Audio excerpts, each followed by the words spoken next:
గ్రంథము 4వ అధ్యాయము 20వ వచనం. చదువుకో నాయనా. నా కుమారుడా, నా మాటలను ఆలకింపుము, నా వాక్యములకు నీ చెవియొగ్గుము. నా కుమారుడా, చదువు నాయనా.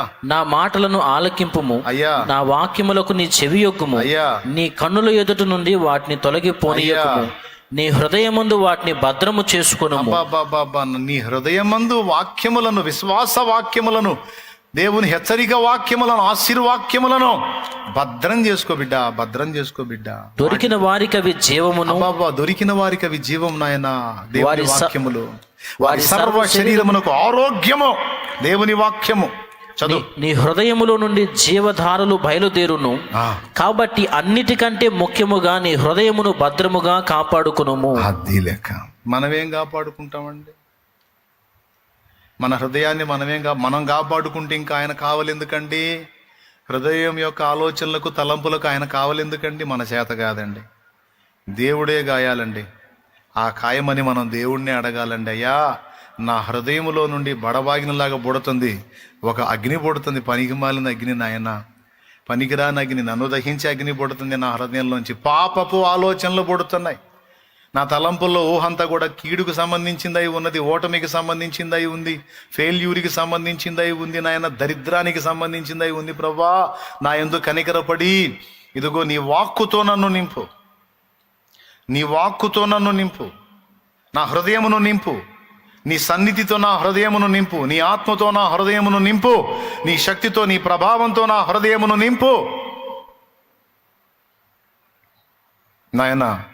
అందులో నుంచి రిలీజ్ అయ్యేటువంటి తలంపులన్నీ ఆశీర్వాదకరమైనవై, మేలుకరమైనవై, దీవెనకరమైనవై ఉండునట్లు నీవే నా హృదయ ఆలోచనలను, తలంపులను అదుపు చేయదేవా అని మనం దేవునికి అప్పచెప్పుకోకపోతే మార్గం లేదు.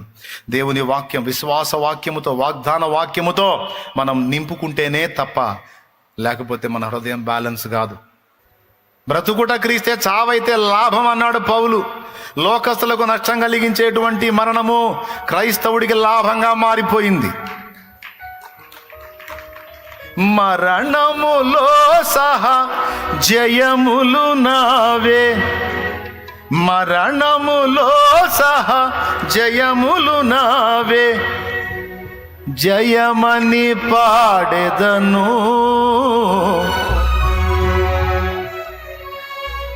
అపజయమని పాడకుందును. ఏమని పాడుదును?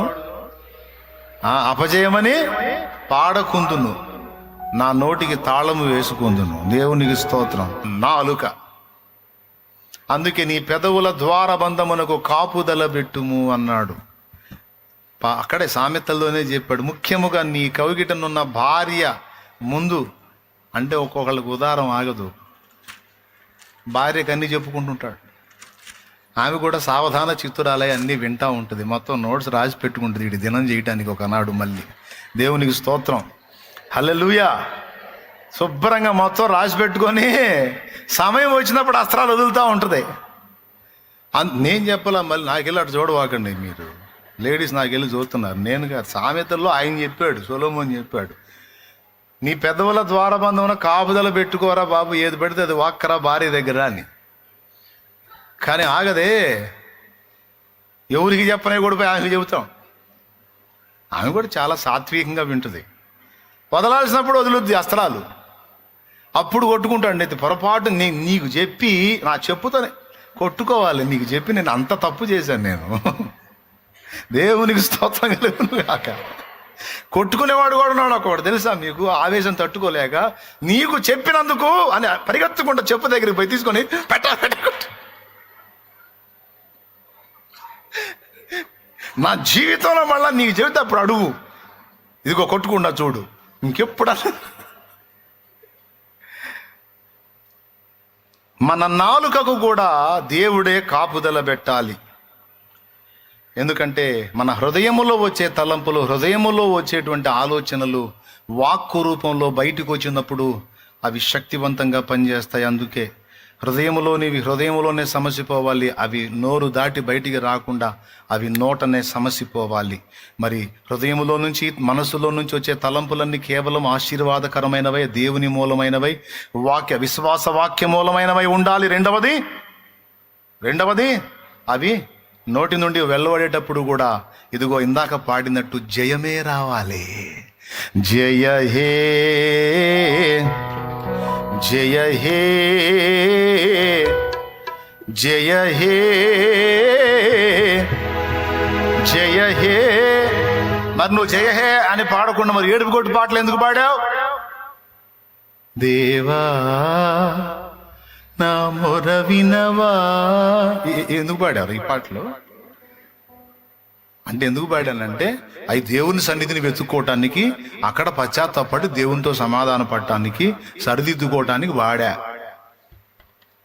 అర్థమైందా? సైతాన్ ముందు పాడటానికి కాదు. సైతాన్ గాడి ముందు పోయినప్పుడు జయమని పాడతారా? నేను జయమని పాడతా. ఎందుకంటే నా దేవుడు జయించిన వాడు, నేను కూడా గెలిచిన వాడిని.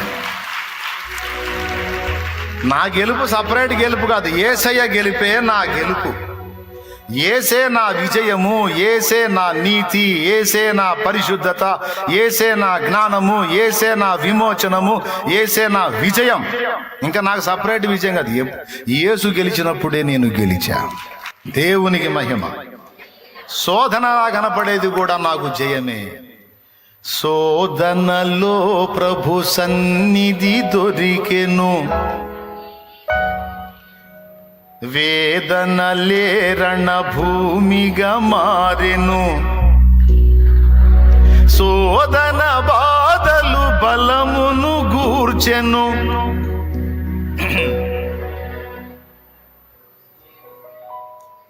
ఏమండి, కోడిపిల్ల పాటిన్నారా మీరు? కోడిపిల్ల పాటిన్నారా? కోడిని కోసాడంట ఒకడు. కోడిని కోసే దాని మీద ఒక పాట రాశాడు, ఒక కవిత్వం. నా చిన్నప్పుడు కవిత్వం అంటే అసలు ఎట్లా కడతారనే దాని మీద నాకు తెలిసిన ఒక ఆయన దాన్ని చూపించాడు అన్నమాట. ఆ మాటలు అంటది, అట్టిట్టం అంటది, కోడి పిల్ల అని ఒక పాట ఉంది. ఏమండి,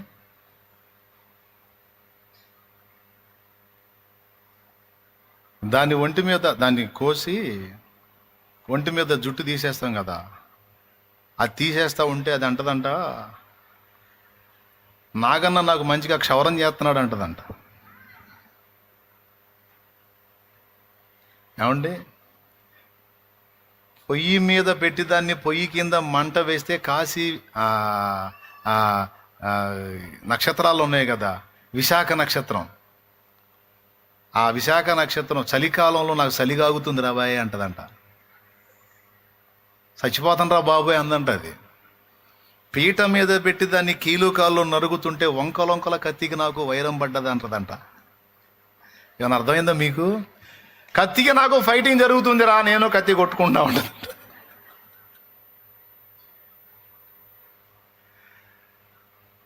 అర్థమైందా?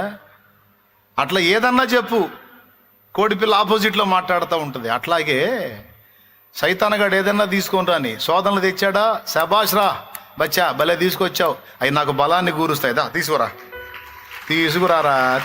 నువ్వు ఏదన్నా చేయరా బాబు, నాకు మేలే అది. నువ్వు ఏదన్నా జరిగించురా బాబు, నాకు మేలే అది. అది ఎన్ని వంకలు తిరిగైనా సరే నాకు మేలుకే వచ్చిందిరా, నాకు మేలుకే వచ్చింది. నాకు కీడు లేదురో. దేవుని ప్రేమించు వారికి అనగా ఆయన సంకల్పం చొప్పున పిలువబడిన వారికి మేలు కలుగుటకై సమస్తం సమకూడి జరుగుతున్నవి. శోధనలో ప్రభు సన్నిధి పాపం శోధనలు ఎక్కువైపోయినట్టున్నాయిగా నీకు అంటాడు ఎవరో ఒకరిలో దూరి సైతాన్ మన దగ్గరికి వచ్చి. భలే పనే, అవి రాకపోతే అసలు దేవుడి సన్నిధికి చాలా దూరం అయ్యాను, అవి వచ్చినాక నేను ఆయన దగ్గరికి వెళ్తున్నాను. నేను నోరండి, ఎక్కడెక్కడ ఈ మాటలన్నీ నోటి నుంచే వస్తాయండి. ఈ మాటల వల్లట మనం ఏమవుతామో 6వ అధ్యాయం చదవండి. సామెతలో 6:2 చదువు. నీ నోటి మాటల వలన నీవు చిక్కుబడి ఉన్నావు, నీ నోటి మాటల వలన పట్టబడి ఉన్నావు. అది సంగతి అయిపోయిందండి. ఇంకా లేదండి. నీ నోటి మాటలు పట్టబడతావు, నీ నోటి మాటల చేత చిక్కబడతావు. అర్థమైందా? అంతేకాదు రేపు విమర్శ దినమందు లెక్క కూడా మాటల లెక్క చెప్పాలి. ఏది పడితే అది వాగితే సరిపోదు. అక్కడ అడుగుతాడు, ఎందుకు మాట్లాడేవరా ఈ మాట అని చెప్పాలి, ఆన్సర్ చేయాలి. అక్కడ పిచ్చి పిచ్చి మాటలు మాట్లాడకూడదు. అర్థమైందా? ఇప్పుడు ఇంకొక ఆశ్చర్యకరమైన విషయం చెప్పి ముగిస్తా. అదేం తెలుసా? ఈ హృదయానికి ఈ నోటికి లింక్ ఉందంట. యేసయ్య చెప్పాడు. దేవునికి స్తోత్రం.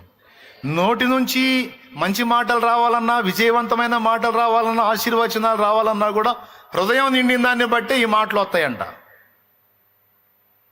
హృదయము నిండిన దాన్ని బట్టి నోరు మాటలాడును. మంచివాడు తన మంచి ధననిధి నుండి మంచి మాటలు తీసుకొస్తాడు, చెడ్డవాడు తన చెడ్డ నిధి నుండి చెడ్డ వాక్కులు తీసుకొస్తాడు. హృదయం నిండిన దాన్ని బట్టి నోరు. కాబట్టి ఇక్కడ నోరు అవుట్ చేసేటువంటి విషయాలు కూడా హృదయం తలంపులను ఆధీనం చేసుకునే ఉంటాయి. వాటి ఆధీనంలోనే ఈ మాటలు ఉంటాయి కనుక అందుకే కాపుదల అనేది హృదయ తలంపులకు దేవుడు పెట్టాల్సి ఉంది. అది మనం దేవునికి విన్నవించుకోవాల్సి ఉంది. అయితే మనకి ఇచ్చిన కృప ఏంటంటే, నూతన నిబంధన విశ్వాసులమైన మనం యేసు క్రీస్తునందు ఆ కృప పొందాం. యేసు క్రీస్తునందు ఆ కృప ఇవ్వబడింది.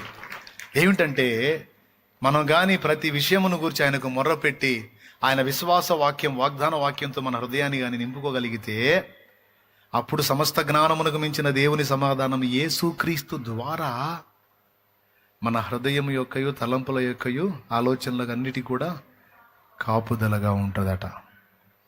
అది మనకి ఇవ్వబడింది. మనం అడిగితే తప్పకుండా కాపు పెడతాడు. దేవా నా హృదయమును కాయి తండ్రి.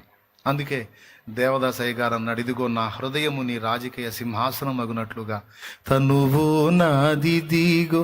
పాటలు ఎక్కువ అవుతున్నాయిలే, పాట మీకు తెలుసు కదా, మీరే పాడేసుకోండి. దేవునికి స్తోత్రం. అక్కడ చెప్పాడు అన్నమాట, ఇదిగో నా హృదయాన్ని నీకు ఇస్తున్నాను సింహాసనం లాగా.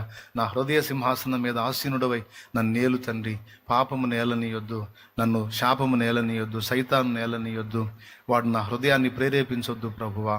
దయచేసి నన్ను నీ వశంలోకి తీసుకోనాయనా అని మనం ఆ కాపుదలను వేడుకోవాలి. దేవునికి మన విన్నపాలు తెలియజేయాలి.